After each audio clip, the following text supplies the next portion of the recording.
আসসালামু আলাইকুম রহমতুল্লাহি অবরাকাতুহ। প্রিয় দর্শক শ্রোতা, ধীরে ধীরে আমাদের মাঝে চলে আসতেছে পবিত্র শবে বরাত। এই তো আগামী 3 ফেব্রুয়ারি রোজ মঙ্গলবার পবিত্র শবে বরাত। এই শবে বরাতের রাতে মহিলাদের পুরুষের 12 রাকাত নামাজের সঠিক নিয়ম ও ফজিলত, শবে বরাতের রাতের দোয়া ও 10টি জিকির আপনাদেরকে বলে দেব। এই সঠিক নিয়মে যদি এই নামাজগুলো পড়তে পারেন, জিকির আজগার দোয়াগুলো পাঠ করতে পারেন, এই রাতে নামাজ ও জিকির যদি করতে পারেন, মহান আল্লাহ তাআলাকে সন্তুষ্টি করার জন্য, আল্লাহ তাআলাকে খুশি করার জন্য আল্লাহ তাআলা আপনার জানা অজানা ইচ্ছাকৃত অনিচ্ছাকৃত সকল ধরনের গুনাহ ক্ষমা করে দিবেন। সুবহানাল্লাহ সুবহানাল্লাহ। আপনি মাসুম নিষ্পাপ হয়ে যাবেন এবং আল্লাহ তাআলার কাছে আপনি যা যা চাইবেন, আপনার সকল মনের আশা আকাঙ্ক্ষাগুলো মহান আল্লাহ তাআলা পূরণ করে দিবেন। রিজিকের পেরেশানি দূর করে দিবেন। অভাব অনটন রোগ থেকে মুক্তিদান করবেন ইনশাআল্লাহ। আজকের আলোচনাটি প্রত্যেকের জন্য খুবই উপকারী হবে।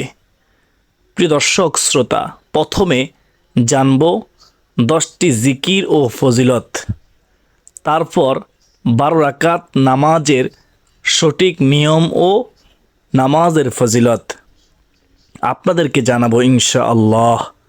আমরা একটু মনোযোগ দিয়ে শুনি পবিত্র শবে বরাত কবে, কখন, কয়টি রোজা রাখবেন, কিভাবে নিয়ত করবেন, শুনেন মনোযোগ দিয়ে। 14 শাবান দিবাগত রাত পবিত্র শবে বরাত। ইংরেজি তারিখ হিসেবে 2026 সালের 3 ফেব্রুয়ারি, ফেব্রুয়ারি মাসের 3 তারিখ রোজ মঙ্গলবার দিবাগত রাতে পবিত্র শবে বরাত। আপনি রোজা রাখবেন কয়টি? রোজা রাখবেন 3টি।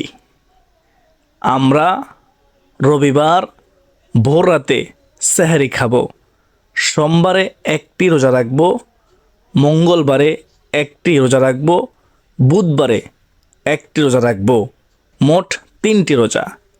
এই 2026 সালের 2 ফেব্রুয়ারি, 3 ফেব্রুয়ারি, 4 ফেব্রুয়ারি এই 3টি রোজা আমরা রাখবো ইনশাআল্লাহ। আল্লাহ তুমি কবুল করো। শবে বরাতের রাত হচ্ছে 3 ফেব্রুয়ারি রোজ মঙ্গলবার দিবাগত রাত। আশা করি সকলে বুঝতে পেরেছেন। তো এখন আমরা 10টি জিকির সম্পর্কে জানব, যে 10টি জিকির আমরা পবিত্র শবে বরাতের রাতে করব ইনশাআল্লাহ। এরপরে আমরা শবে বরাতের নামাজের নিয়ম জানব। তো মনোযোগ দিয়ে শুনুন, তাহলে খুব সহজে বুঝতে পারবেন ইনশাআল্লাহ। একবার হযরত ওমর রাদিয়াল্লাহু তাআলা আনহু হযরত আলী রাদিয়াল্লাহু তাআলা আনহুর নিকট প্রশ্ন করেছিলেন, আমরা লা ইলাহা ইল্লাল্লাহ এর অর্থ জানি, কিন্তু সুবহানাল্লাহ, সুবহানাল্লাহ এর তাৎপর্যতা কি আমরা জানি না।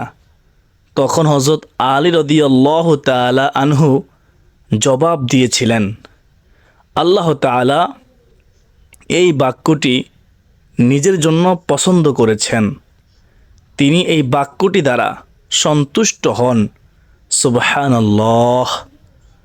এই বাক্যটির জিকির মহান আল্লাহ তাআলার দরবারে অত্যন্ত পছন্দনীয়।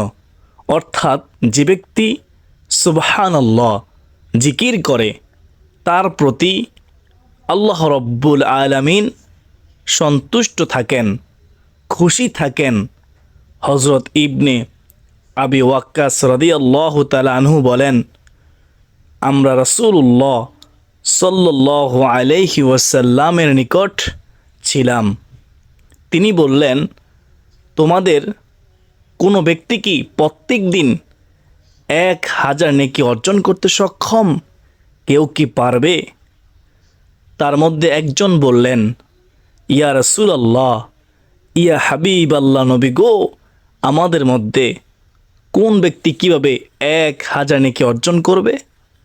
তখন রাসূলুল্লাহ সাল্লাল্লাহু আলাইহি ওয়াসাল্লাম বললেন, 100 বার সুবহানাল্লাহ পাঠ করলে তার জন্য 1000 নেকি লেখা হবে, অথবা তার 1000 পাপ মোচন করা হবে।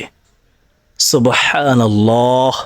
পরিশেষে আল্লাহ তাআলার পবিত্রতা বর্ণনা করেছেন ফেরেশতারা, যার বাস্তব শিক্ষা পবিত্র কোরআনুল কারীমেও রয়েছে। সুবহানাল্লাহ। কোরআনুল কারীমের মধ্যেও তুলে ধরা হয়েছে। নবীজি সাল্লাল্লাহু আলাইহি ওয়াসাল্লামের হাদিস দ্বারাও ফজিলত বর্ণনা করা হয়েছে। সুতরাং অনেক ছোট একটি বাক্য হতে পারে সুবহানাল্লাহ, কিন্তু অনেক দামি। এর জিকির অত্যন্ত জরুরি। আল্লাহ তাআলা আমাদের সবাইকে যেন সুবহানাল্লাহ সুবহানাল্লাহ এই জিকির বেশি বেশি করার তৌফিক দান করেন। এজন্য এই রাত্রিতে 2 রাকাত, 4 রাকাত, 6 রাকাত, 8 রাকাত নামাজ পড়ে বিরতি দিয়ে দিয়ে আমরা সুবহানাল্লাহ এবং বাকি জিকিরগুলো করার চেষ্টা করব ইনশাআল্লাহ। তারপর আল্লাহ তাআলার কাছে দোয়া করব। এবং কখন থেকে আপনারা ইবাদত শুরু করে দিবেন, কোন কোন নামাজ পড়বেন, নিয়ত কিভাবে করবেন, পূর্ণাঙ্গ নামাজের নিয়ম আপনাদেরকে বলে দেব ইনশাআল্লাহ। ধৈর্য সহকারে ভিডিওটি শেষ পর্যন্ত দেখুন। দ্বিতীয় যে জিকিরের কথা বলবো, সেই জিকিরটি হচ্ছে আলহামদুলিল্লাহ। আলহামদুলিল্লাহ, আলহামদুলিল্লাহ। আল্লাহ রাব্বুল আলামিনের পবিত্র কোরআন কারীমে ঘোষণা করেন, আমার যেই বান্দা অথবা বান্দি আমার নেয়ামত পেয়ে শুকরিয়া আদায় করে না, আমি আল্লাহ তাদের নেয়ামতকে ছিনিয়ে নিয়ে যায়, কেড়ে নিয়ে যায়। আর যদি আমার নেয়ামত পেয়ে শুকরিয়া আদায় করে, আলহামদুলিল্লাহ পাঠ করে, আমি তাদের নেয়ামত আরও বৃদ্ধি করে দেই।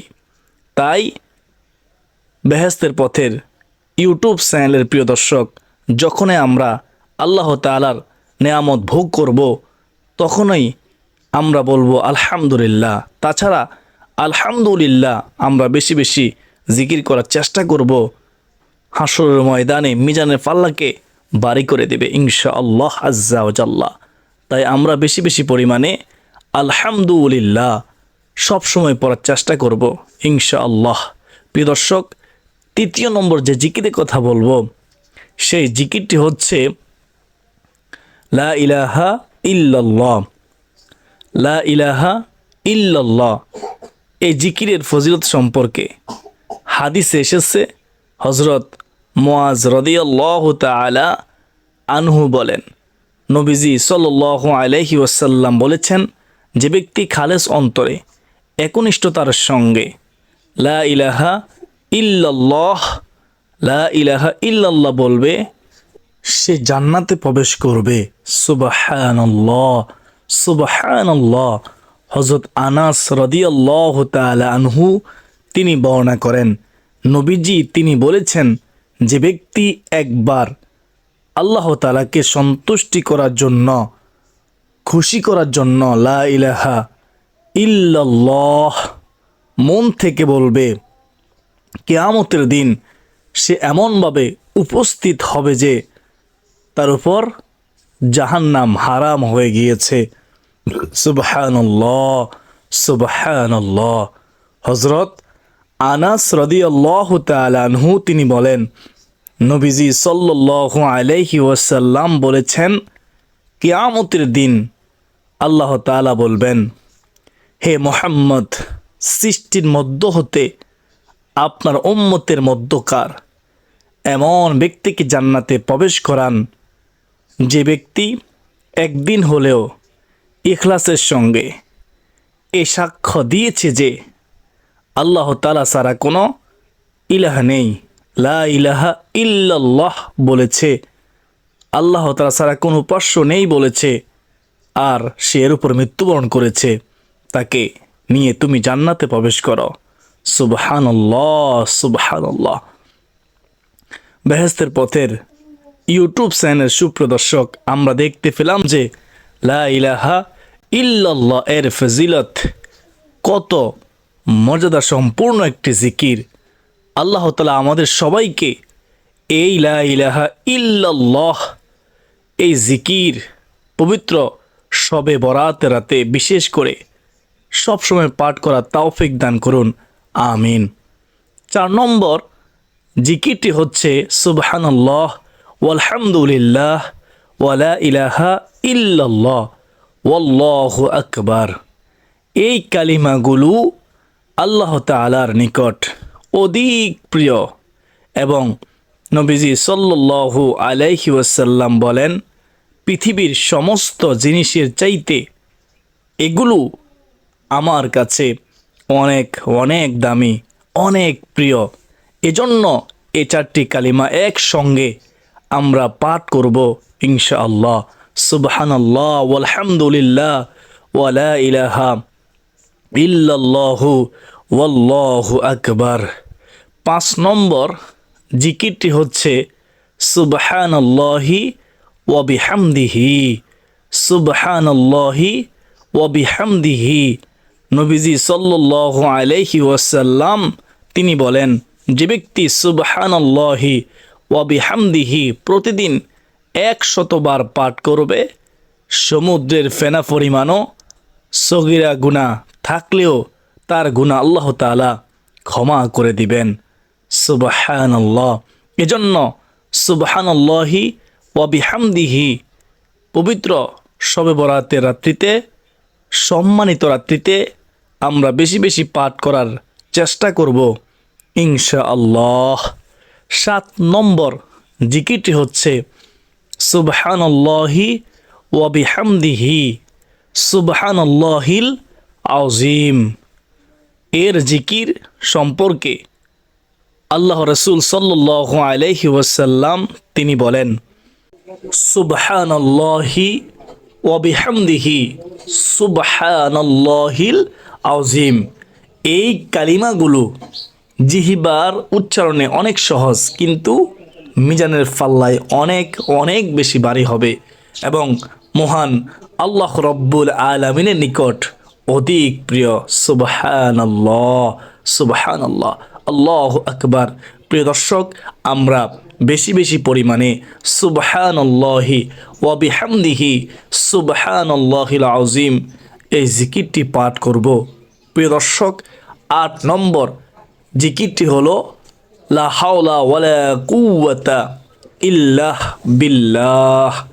লা হাওলা ওয়ালা কুওয়াতা ইল্লা বিল্লাহ। এই জিকিরটি হচ্ছে জান্নাতের গুপ্তধন সমূহের মধ্যে একটি গুপ্তধন। বলুন না সুবহানাল্লাহ, সুবহানাল্লাহ। এই লা হাওলা ওয়ালা কুওয়াতা ইল্লা বিল্লাহ যদি পাঠ করতে পারেন বিশ্বাস রেখে, শয়তান আপনাকে ওয়াসওয়াসা দিতে পারবে না, ধোঁকা দিতে পারবে না। এজন্য এই রাত্রিতে, সম্মানিত রাত্রিতে, শবে বরাত রাত্রিতে লা হাওলা ওয়ালা কুওয়াতা ইল্লা বিল্লাহ আমরা এই জিকিরটি বেশি বেশি করব। 9 নম্বর জিকিরটি হচ্ছে নবীজি সাল্লাল্লাহু আলাইহি ওয়াসাল্লাম বলেন, সুবহানাল্লাহ ওয়ালহামদুলিল্লাহ ওয়ালা ইলাহা ইল্লাল্লাহু ওয়াল্লাহু আকবার ওয়ালা হাওলা ওয়ালা কুওয়াতা ইল্লা বিল্লাহ। এই কালিমাগুলো হচ্ছে অবশিষ্ট নেক আমল সমূহ। সুবহানাল্লাহ, সুবহানাল্লাহ। 10 নম্বর জিকিরটি হচ্ছে নবীজি সাল্লাল্লাহু আলাইহি ওয়াসাল্লাম তিনি বলেন, যে ব্যক্তি আমার প্রতি একবার দুরূদ শরীফ পাঠ করবে, আল্লাহ তাআলা তার প্রতি 10 বার রহমত বর্ষণ করবেন। নবীজি আরও বলেন, যে ব্যক্তি আমার প্রতি সকালে 10 বার, সন্ধ্যায় 10 বার দুরূদ শরীফ পাঠ করবে, সে কিয়ামতের দিন আমার শাফায়াত পাবে। আমার সুপারিশ পাবে। সুবহানাল্লাহ। একবার দুরূদ শরীফ পাঠ করলে আল্লাহ তাআলা 10টি রহমত দান করবেন, 10টি গুনাহ ক্ষমা করবেন। আল্লাহ তাআলা আপনাকে ভালোবেসে মোহাব্বত করে আপনার 10 গুণ সম্মান, ইজ্জত, মর্যাদা মহান আল্লাহ রব্বুল আলামিন বাড়িয়ে দিবেন। সুবহানাল্লাহ, সুবহানাল্লাহ। বেহেশতের পথের ইউটিউব চ্যানেল সুপ্রিয় দর্শক শ্রোতা, এই তো জানলাম জিকিরের ফজিলত এবং এই জিকিরগুলো আমরা ওই রাত্রিতে, সবে বরাত রাত্রিতে 4 রাকাত নামাজ পড়ে আমরা কিছুক্ষণ জিকির আজকার এই দোয়াগুলো পাঠ করব, তারপর মুনাজাত করব, তারপর আবার নামাজ শুরু করে দেব 2 রাকাত করে 2 রাকাত করে। প্রিয় দর্শক, এখন জানবো সবে বরাত রাতে 12 রাকাত নামাজের ফজিলত ও নিয়ম। প্রিয় দর্শক, এ রাতে কোনো নির্দিষ্ট নামাজের কথা কোথাও সুস্পষ্টভাবে উল্লেখ নেই। সেজন্য আমরা যে সকল নফল নামাজ হাদিস দ্বারা প্রমাণিত, যেসব নামাজ বুজুর্গানে দিন পড়েছেন, সে নামাজ, সে আবাদতগুলো,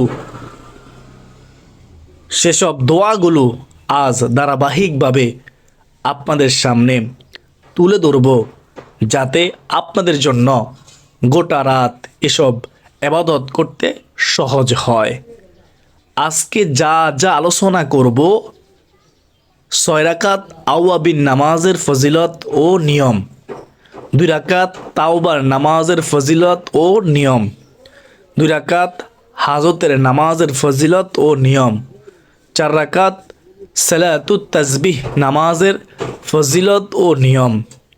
এই নামাজগুলো পড়লে গুনাহ মাফ হবে, হায়াতে রিজিকে বরকত হবে, সম্মান বৃদ্ধি হবে, আল্লাহ খুশি হবে, সকল হাজত মনের আশা পূরণ হবে, সকল অভাব দূর হবে, সকল দুঃখ কষ্ট বিপদ আপদ বালা মুসিবত দূর হবে ইনশাআল্লাহ আজ্জা ওয়াজাল্লাহ। বেহেশতের পথের প্রিয় দর্শক, মাগরিবের নামাজের পর কি করবেন? যেহেতু এই রাতে সূর্য ডুবার পর থেকেই আল্লাহ রব্বুল আলামিন দুনিয়ার আসমানে নেমে আসেন আর ডাকতে থাকেন দুনিয়াবাসীকে, সেহেতু মাগরিবের পর থেকেই মূলত আমাদের ইবাদত শুরু করতে হবে। যেমন ইবনে মাজাহ শরীফের হাদিসের মধ্যে আছে, এই দিন সূর্য ডুবার পর আল্লাহ রব্বুল আলামিন পৃথিবীর নিকটতম আকাশে নেমে আসেন এবং বলেন, কে আছো আমার নিকট ক্ষমা প্রার্থী, আমি তাকে ক্ষমা করব। কে আছো রিজিক প্রার্থী, আমি আল্লাহ তাকে রিজিক দান করব। কে আছো রোগ মুক্তি প্রার্থনাকারী, আমার কাছে সাহায্য চাও, আমি তাকে রোগ থেকে মুক্তি দেব। সুবহানাল্লাহ, সুবহানাল্লাহ। কে আছো জীবনের সমস্ত গুনাহগুলো ক্ষমা করাতে চাও, প্রার্থনা করো, সাহায্য চাও, ক্ষমা চাও, আমি আল্লাহ ক্ষমাশীল, আমি তোমাকে ক্ষমা করব। ফজরের সময় হওয়ার পুরো পর্যন্ত আল্লাহ তাআলা এইভাবে আহ্বান করতে থাকেন দুনিয়াবাসীকে। সুবহানাল্লাহ, ফজর পর্যন্ত ডাকতে থাকেন। এজন্য সবে বরাতে মাগরিবের নামাজের পর 6 রাকাত সালাতুল আওয়াবিন নামাজ আদায় করবেন। প্রতি রাকাতে সূরা ফাতিহার সাথে আপনার কাছে যে সূরা সহজ মনে হয়, যে সূরাটি আপনি পারেন, সেটাই আপনি পড়তে পারেন। নির্দিষ্ট কোনো সূরা নেই। অন্য নফল নামাজ আদায় আপনি যেভাবে করেন ঠিক তেমনই, শুধু নিয়তটি করবেন এভাবে, আমি সবে বরাতের রাত্রিতে আল্লাহ তাআলাকে সন্তুষ্টির জন্য সলাতুল আওয়াবিন নামাজ, নফল নামাজ আদায় করার নিয়ত করলাম, নিয়ত করতেছি। আল্লাহু আকবার।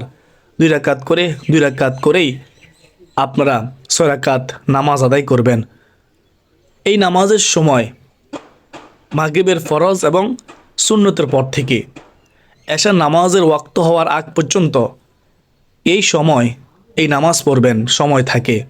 এই নামাজের ফজিলত হলো, আওয়াবিন নামাজের ফজিলত সম্পর্কে আম্মার ইবনে ইয়াসির রাদিয়াল্লাহু তাআলা আনহু তিনি বলেন, নবীজি সাল্লাল্লাহু আলাইহি ওয়াসাল্লাম বলেছেন, মাগরিবের নামাজের পর যে ব্যক্তি 6 রাকাত নফল নামাজ পড়বে তার গুনাহ ক্ষমা করা হবে, যদিও তার সমুদ্রের ফেনারাশির পরিমাণও গুনাহ হয়। সুবহানাল্লাহ। ফেনাশির পরিমাণ গুনাহ হলেও মাফ করে দিবেন। আরও এক হাদিসে এসেছে, হজরত আব্দুল্লাহ ইবনে আব্বাস রাদিয়াল্লাহু তাআলা আনহু বলেন, ফেরেশতারা ওই সকল লোকদেরকে ডেকে নেয় যারা মাগরিব ও এশার মধ্যবর্তী সময় নামাজ পড়ে। সুবহানাল্লাহ। আর এই নামাজের নাম হচ্ছে সলাতুল আওয়াবিন নামাজ। সুবহানাল্লাহ, সুবহানাল্লাহ। আরেক হাদিসে এসেছে, হজরত সালেহ রহমতুল্লাহি আলাইহি তার পিতা আব্দুল্লাহ ইবনে উমর রাদিয়াল্লাহু তাআলা আনহু বলেন, নবীজি সাল্লাল্লাহু আলাইহি ওয়াসাল্লাম তিনি বলেছেন, যে ব্যক্তি মাগরিবের পর 6 রাকাত নামাজ পড়বে তার 50 বছরের গুনাহ আল্লাহ তাআলা মাফ করে দিবেন। সুবহানাল্লাহ, সুবহানাল্লাহ।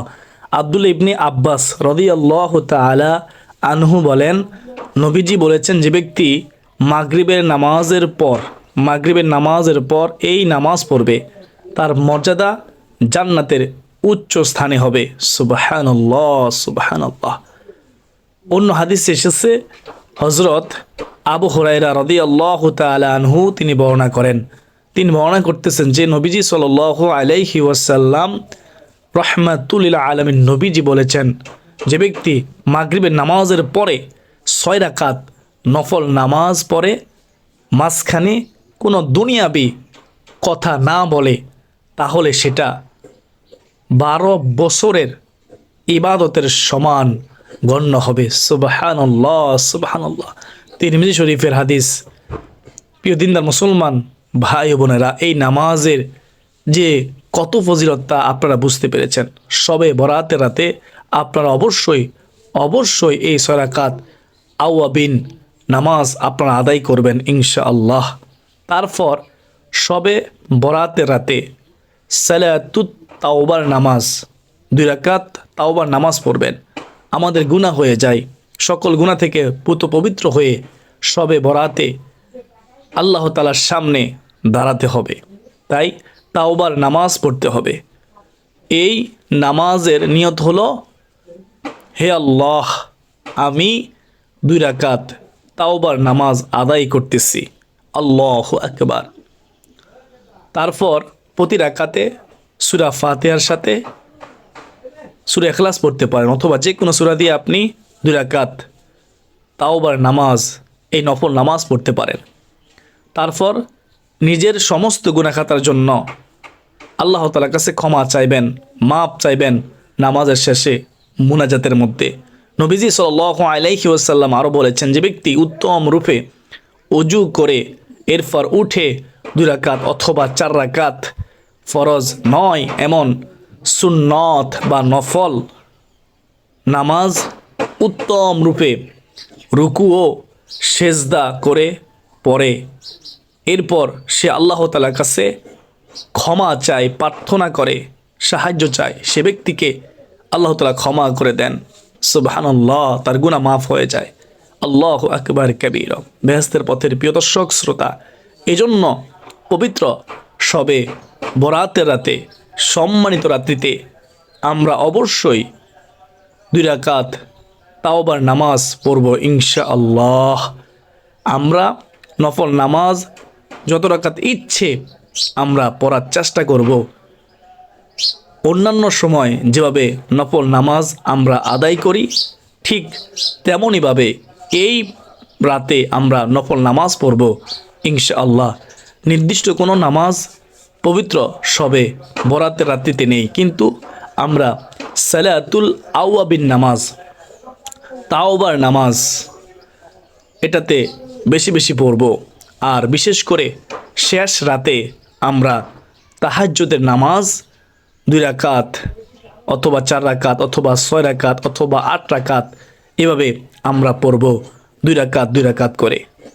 পরে শেষে চোখের পানি ছেড়ে দিয়ে আল্লাহ তাআলার কাছে দোয়া করব, মুনাজাত করব ইনশাআল্লাহ। বেহেশতের পথের ইউটিউব চ্যানেলে সুপ্রিয় দিনী ভাই ও বোনেরা, বিশেষ করে মা ও বোনেরা, মনে করেন আপনি 2টি সূরা পারেন। একটা হলো সূরাতুল ইখলাস, কুল হুয়াল্লাহু আহাদ। তারপর আপনি পারেন ইন্না আতাইনা কাল কাউসার, সূরাতুল কাউসার। এই দুটি সূরা দিয়েই আপনি নামাজ আদায় করতে পারেন, কোনো সমস্যা নেই। আপনারা সূরা ফাতিহার সাথে প্রথম রাকাতে সূরাতুল কাউসার পড়বেন, তারপর সূরা ফাতিহার সাথে সূরা ইখলাস পড়বেন। এভাবে 2 রাকাত করে আপনি 2 রাকাত, 4 রাকাত, 6 রাকাত, 8 রাকাত, 10 রাকাত, 12 রাকাত নফল নামাজ সব রাতে আদায় করতে পারেন। তাহলে আপনার নামাজ হয়ে যাবে ইনশাআল্লাহ। আমাদের জন্য সুবর্ণ সুযোগ, এই পবিত্র সব রাত্রিতে, এই সম্মানিত রাত্রিতে আমরা যদি আল্লাহ তাআলার কাছে ক্ষমা প্রার্থনা করতে পারি, আল্লাহ তাআলা আমাদেরকে ক্ষমা করে দিবেন, আমাদের অভাব অনটন দূর করে দিবেন, আমাদেরকে শান্তিময় একটি জীবন দান করবেন, রোগ থেকে শেফা দান করবেন।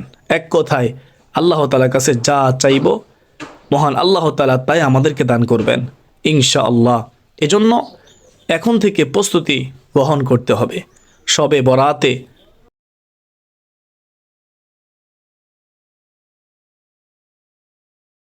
উত্তমভাবে নামাজ এবং জিকির আজগার এইগুলো করতে হবে। বিশেষ করে আমরা মাগরিব, এশা এবং ফজরের নামাজের গুরুত্ব দেব, ফজরের নামাজ আদায় করব। হাদিসে এসেছে, যে ব্যক্তি এশা এবং ফজরের নামাজ জামাতে আদায় করে, মহিলা ও মা বোনেরা বাসায় সঠিক সময়ে ভালোভাবে আদায় করে, তার জন্য সারা রাত জাগিয়ে ইবাদত করার সমান সওয়াব আল্লাহ রাব্বুল আলামিন তার আমল নামার মধ্যে দিয়ে দেন। সুবহানাল্লাহ, সুবহানাল্লাহ। বেহেশতের পথের ইউটিউব চ্যানেলের সুপ্রিয় দর্শক শ্রোতা, তাই আমরা নামাজ আদায় করব ইনশাআল্লাহ, এই জিকিরগুলো করব ইনশাআল্লাহ। আল্লাহ সুবহানাহু ওয়া তাআলা আমাদের সবাইকে পবিত্র শবে বরাতের রোজা রাখার, পবিত্র শবে বরাতের নামাজ আদায় করার, পবিত্র শবে বরাতের রাতে জিকির আজগার করার, কোরআন তেলাওয়াত করার, দুরূদ শরীফ পাঠ করার, বেশি বেশি দোয়া করার তৌফিক দান করুন, কবর জিয়ারত করার তৌফিক দান করুন। সকলে বলি আল্লাহুম্মা আমিন।